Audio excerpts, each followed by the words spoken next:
Purifier आणि त्याचे फायदे सांगणार आहेत ते ऐकून तुम्ही काय मासच होते मास्तर दिवसातनं 4-5 टेक होते तेव्हा कुठं तुम्हाला व्हिडिओ बघायला भेटतोय आणि तो म्हणताय व्हिडिओचे एवढं पैसे घेताय तेवढं पैसे घेताय पण तसं नाही हो. प्रत्येक कलेची महत्त्व आहे, प्रत्येक कलेला वेळ जातोय आणि तुम्हाला जर एवढा चांगला व्हिडिओ बघायला भेटत असेल तर त्यासाठी 4 रुपये गेलेलं काय वाईट आहेत का मला सांगा. शेवटी तुमचाच बिझनेस चांगला होणार आहे, बरोबर आहे.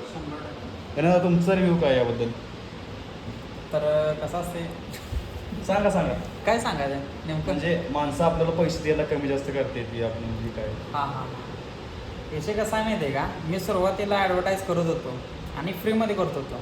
मग तेव्हा मला कॉन्टेंट पाहिजे होता म्हणून. बरोबर. पण एकदा दोनदा असं झालं की एका व्हिडिओमध्ये त्यांना एवढा फायदा मिळाला की बोलायचं काम नाही. म्हणजे त्यांनी भरपूर पैसे कमवले त्यातनं. मग मला पण काही वाटतं ना की त्यांना फायदा व्हायला तर मला का नाही. मी तर 2-3 तास मेहनत करून व्हिडिओ टाकला पण त्यांचा फायदा झाला मला काय फायदा झाला नाही तर का मी का पैसे घेणार नाही.